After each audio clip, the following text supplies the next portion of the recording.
যে আমরা তো 14ই আগস্ট থেকে পথে আছি। 9ই আগস্ট যে নারকীয় ঘটনা ঘটে গিয়েছে তার প্রতিবাদে আমরা 14ই আগস্ট থেকে পথে আছি, কিন্তু আমরা ওটাই দেখছি যে বিচারের বাণী নীরবে নিভৃতে কাঁদছে। যা যা আমাদের দাবি ছিল, জুনিয়র ডক্টরসরা যা যা দাবি করেছিলেন এবং তার সাথে নারী স্বাধীনতার প্রশ্নে যা যা দাবি ছিল সেগুলো সবকটাই প্রায় অবধরা রয়ে আছে।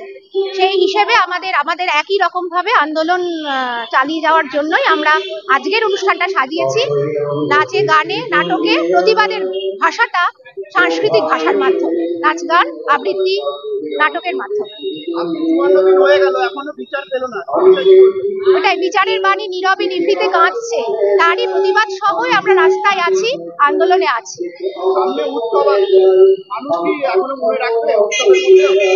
আমার মনে হয় এই ঘটনা মানুষের মনে এমন ভাবে ছুঁয়ে গেছে যে মানুষ চাইলেও উৎসবে অংশগ্রহণ করতে পারছেন না।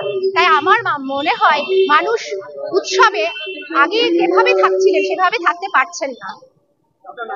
দিশারি মালাকার। পুরুষ নারীর একই স্বর, জাস্টিস ফর আরজিকর। গর্জন হোক সমস্যা, জাস্টিস ফর